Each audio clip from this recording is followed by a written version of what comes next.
আসসালামু আলাইকুম। আশা করি আপনারা সবাই অনেক অনেক ভালো আছেন। সামনেই আমাদের ভার্সিটি এক্সাম শুরু হবে, আর জেনারেল নলেজ নিয়ে আমাদের মধ্যে একটু চিন্তা রয়েছে, বিশেষ করে সাম্প্রতিক তথ্যাবলী নিয়ে। তো আজকের ভিডিওতে আমরা প্রথম পার্টের সাম্প্রতিক তথ্যাবলী নিব, পরবর্তীতে সাধারণ জ্ঞানের একটা সাজেশন দিব। আশা করি আপনাদের পরীক্ষার জন্য অনেক অনেক কাজে আসবে। দেখি আমরা কোশ্চেনগুলো। সর্বোচ্চ তেল রপ্তানিকারক দেশ হয়েও কোন দেশটি ওপেকভুক্ত নয়? রাশিয়া।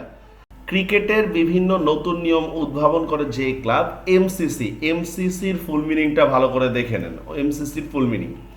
সম্প্রতি ক্রিকেটের যে আউটকে রান আউটের অন্তর্ভুক্ত করা হয়েছে সেটা হচ্ছে ম্যান কাট আউট।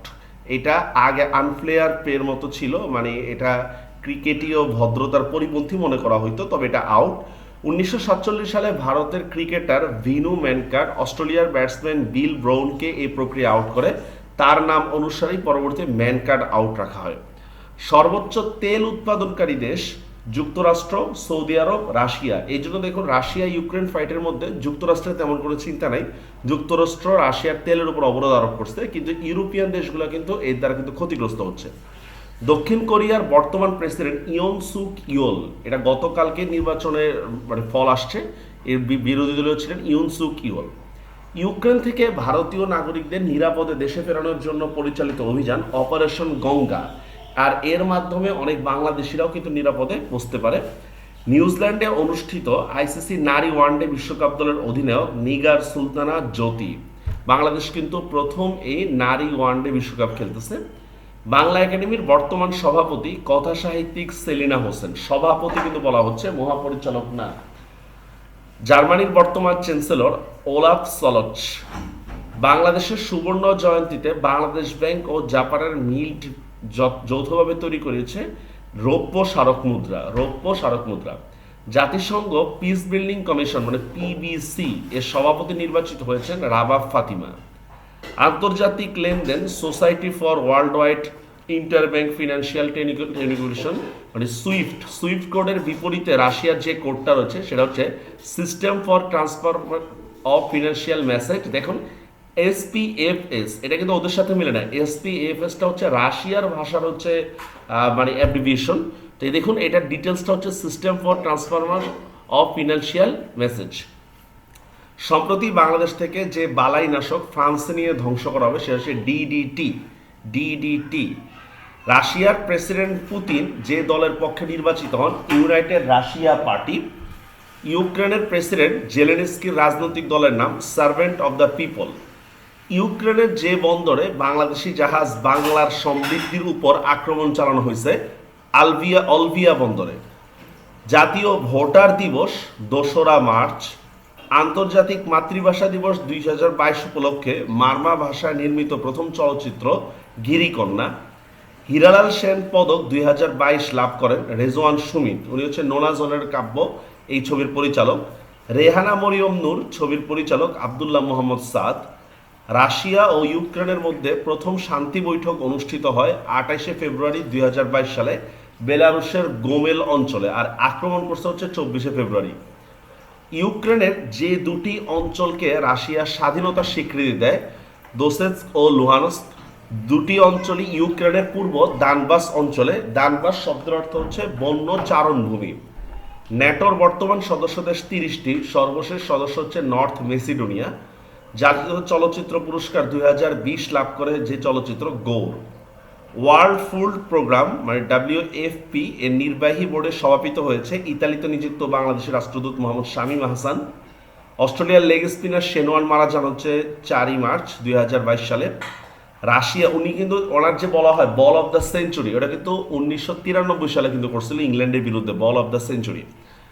রাশিয়া ইউক্রেনের দক্ষিণ পূর্বাঞ্চলের এনাহরদার শহরের জাপোরোজিয়া পারমাণবিক বিদ্যুৎ কেন্দ্রে হামলা করে। জাপোরোজিয়ায় ইউক্রেন হামলা নিয়ে রাশিয়ার যে ধনাঢ্য গোষ্ঠীকে দায়ী করা হয় সেটা হচ্ছে আলিগার্ক, যারা রাষ্ট্রীয় প্রতিষ্ঠান বিক্রি বা ব্যবহারের মাধ্যমে ধনী হয়। এই দুইটাই গ্রিক শব্দ। আলিগই অর্থ গুটিকতক, আর আর্কেন শব্দের অর্থ শাসন করা, মানে গুটিকতকের শাসন, বা এটাকে আমরা বলতে পারি অ্যারিস্টোক্রেট। সম্প্রতি ইন্দোনেশিয়ার মানে এটা 2021 সালের ডিসেম্বরে ইন্দোনেশিয়ার যে আগ্নেয়গিরিটি জেগে ওঠে সেটা হচ্ছে মাউন্ট সেমিরু আগ্নেয়গিরি। এর ফলে অনেক লোক মারা গেছে। এটি লুমাজাং প্রদেশের অন্তর্গত। পাকিস্তানের সুপ্রিম কোর্টের প্রথম নারী বিচারক বিচারপতি আয়েশা মালিক। বর্তমানে জিডিপির ভিত্তি বছর 2015-16। সর্বশেষ জাতিসংঘ জলবায়ু সম্মেলন অনুষ্ঠিত হয় নভেম্বরে গ্লাসগো, স্কটল্যান্ডে। আফগানিস্তানের বর্তমান রাষ্ট্রীয় নাম ইসলামিক এমিরেটস অফ আফগানিস্তান। বর্তমান বিশ্বের বৃহত্তম রাজনৈতিক দল হচ্ছে বিজেপি, আর বর্তমান বিশ্বের দ্বিতীয় বৃহত্তম রাজনৈতিক দল হচ্ছে সিসিপি, মানে চীনা কমিউনিস্ট পার্টি, যাদের 100 বছরের কিন্তু পূর্তি হবে। বর্তমানে খেতাবদারী মুক্তিযোদ্ধা হচ্ছে 672 জন, আর সর্বমোট খেতাবদারী হচ্ছে 673 জন। তো কোশ্চেনটা যদি করা হয় মুক্তিযুদ্ধে কতজন খেতাব পেয়েছে, তখন আপনাকে কিন্তু 676 জন দিতে হবে। পরবর্তী দেশে 4 জনের খেতাব বাতিল করার ডিসিশন নেওয়া হয়। বাংলাদেশ অর্থনৈতিক সমীক্ষা প্রকাশিত করে বাংলাদেশ অর্থ মন্ত্রণালয় থেকে। বাংলাদেশে বর্তমানে উপজেলা সংখ্যা 495টি। বর্তমানে জিআই পণ্য রয়েছে 9টি। ম্যালেরিয়া রোগের কারণ সর্বপ্রথম আবিষ্কার করেন ডোনাল্ড রস।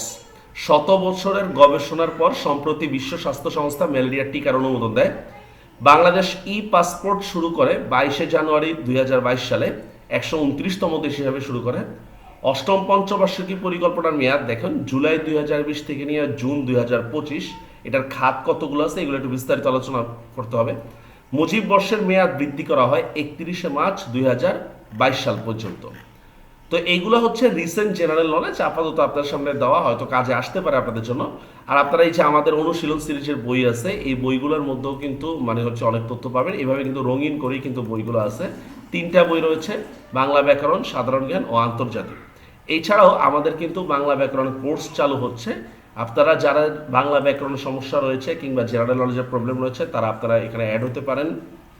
আর এই দেখুন রানিং ব্যাচ যেটা আমাদের 6th ব্যাচ, এখানে দেখুন এখানে এই পর্যন্ত হচ্ছে 312 জন স্টুডেন্ট ক্লাস করতেছেন।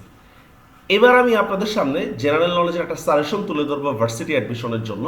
দেখি আমরা হচ্ছে সাম্প্রতিক ইস্যু নিয়ে কি কি থাকতে পারে। আইসিডিডিআরবি, যেহেতু করোনাকালীন একটা বিষয়, সেমিরো আগ্নেয়গিরি, বিচারপতি আয়েশা মালিক, অমিক্রন, ম্যালেরিয়ার টিকা, টেস্ট টিউব, মেগা প্রজেক্টের বিস্তারিত, জেএসপি প্লাস, আর ইউক্রেন ইস্যু তো আছে যেটা আমরা বিস্তারিত আলোচনা করেছি।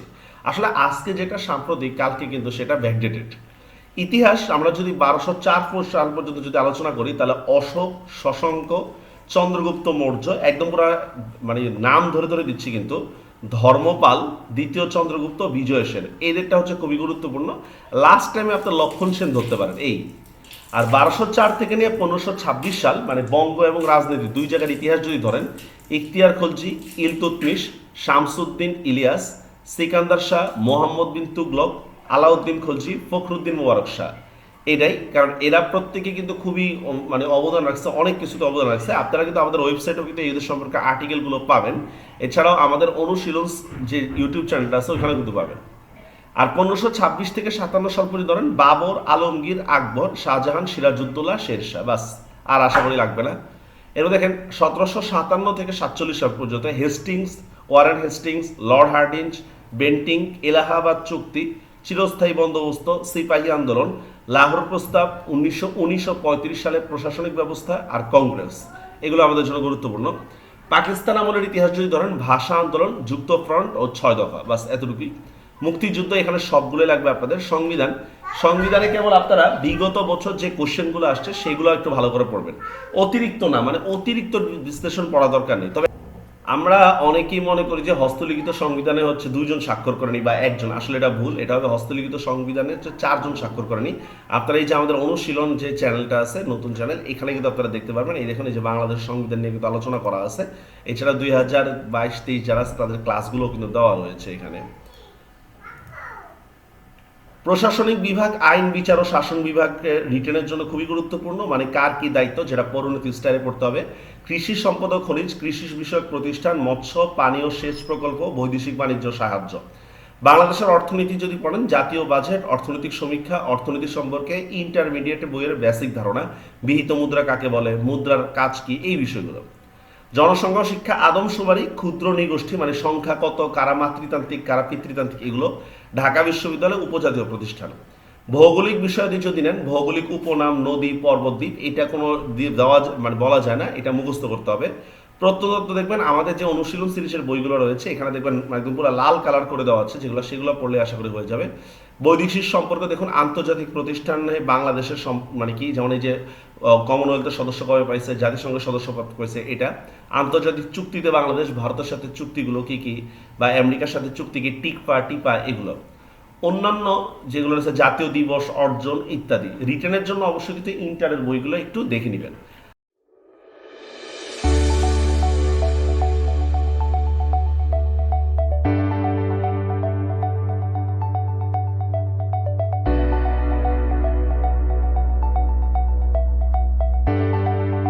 আর আমরা যদি আন্তর্জাতিক পার্টটা দেখি, সাম্প্রতিক ইস্যু থেকে কি লাগবে, বিভিন্ন সূচক, পরবর্তী আয়োজন, বিভিন্ন সংস্থার প্রধান, তুলনামূলকভাবে বিভিন্ন সংস্থার প্রধান একটু কম আসে, এইটা বেশি আসে। বিশ্ব সভ্যতার মধ্যে সপ্তাশ্চর্য, প্রতিটি সভ্যতার বৈশিষ্ট্য।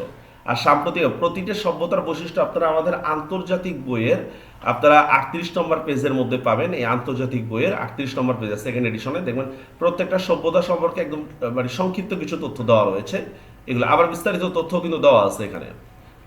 যুদ্ধ নিয়ে যদি আলোচনা করেন, যুদ্ধ সংক্রান্ত বিভিন্ন চুক্তি, লুজান চুক্তি বিশেষ করে, কারণ হচ্ছে তুরস্কের কিন্তু মানে সম্প্রসারণ ঘটবে, রুশ বিপ্লব, দ্বিতীয় বিশ্বযুদ্ধ, পরিভাষা, স্নায়ুযুদ্ধ, ভিয়েতনাম যুদ্ধ, ফরাসি বিপ্লব, এই যুদ্ধগুলো খুব গুরুত্বপূর্ণ। আর যেসব বিষয় মুখস্থ করতে হবে, মুদ্রা, পার্লামেন্ট, গেরিলা বাহিনী, এগুলো আপনাকে অবশ্যই মুখস্থ করতে হবে, এগুলোর ব্যাপারে কোনো ইয়া নেই, ছাড় নেই। আন্তর্জাতিক রাজনীতি মানে বিভিন্ন দেশের রাজনীতির জন্য আপনারা আমাদের অনুশীলন বইয়ের কিন্তু আন্তর্জাতিক বইয়ের 100 নম্বর পেজে দেখবেন যে ভারত, পাকিস্তান, চীন, Nepal, America, England, France, Spain, Russia, Germany, মোটামুটি এরাই হচ্ছে পাওয়ারফুল কান্ট্রি, এদেরটাই পরীক্ষা আসার সম্ভাবনা বেশি। আন্তর্জাতিক সংগঠন দেখবেন জাতিসংঘ, বিশ্ব ব্যাংক, ব্রিক্স, আর হচ্ছে সদর দপ্তর, যে সংক্ষেপে মনে রাখতে হবে কিন্তু, শর্টকাট টেকনিকে কিন্তু, এটা দেখবেন বইয়ের মধ্যে আসছে কিন্তু আমাদের অনুশীলন সিরিজে, যে ও দিয়ে যে দেশগুলো ইয়া রয়েছে, সংগঠনগুলো রয়েছে, সেগুলো হচ্ছে জেনেভা, ইউএন দিয়ে কোনগুলো আছে দেখতে পারবেন। চুক্তি, ওয়েস্টফেলিয়া চুক্তি, ম্যাগনা কার্টা, ব্রেটন উডস, প্যারিস চুক্তি। ভূগোলের দিক থেকে প্রণালীগুলো খুব গুরুত্বপূর্ণ, বিশেষ করে যেগুলো আন্তর্জাতিকভাবে খুব গুরুত্বপূর্ণ, যেমন হরমুজ প্রণালী, পক প্রণালী, এগুলো। নদী, বিরোধপূর্ণ অঞ্চল, পরিবেশের ক্ষেত্রে সব করতে হবে। তারপরে আমাদের বইতে সাজেশন দেওয়া রয়েছে। পুরস্কার, নোবেল পুরস্কার, অস্কার পুরস্কার, কান, বুকার, ম্যাক্সেস, আর অন্যান্য যে বিষয়গুলো আছে এগুলো তো মুখস্থ করতেই হবে। তো আপনারা যদি এই যে অনুশীলন সিরিজের এই বইগুলো যদি দেখতে থাকেন, আশা করি আপনাদের কাজে আসবে। আর যে আর কাছে যে বইটা আছে ওটা দেখতে পাবেন। আমাদের বইয়ের একটা বৈশিষ্ট্য হচ্ছে বইগুলো রঙিন করে দেওয়ার কারণে আপনাদের জন্য বুঝতে সুবিধা হবে কোন জিনিসটা গুরুত্বপূর্ণ। আর এখানে কিন্তু গুরুত্বপূর্ণ লিঙ্ক রয়েছে আমাদের ক্লাস এবং কোর্সের ব্যাপারে, আশা করি আপনাদের কাজে লাগবে। এছাড়াও আমাদের ওয়েবসাইট রয়েছে, ওয়েবসাইটে আপনারা হচ্ছে ইতিহাস সম্পর্কিত বিভিন্ন আর্টিকেলগুলো দেখতে পাবেন। সবাই ভালো থাকবেন, আল্লাহ হাফেজ।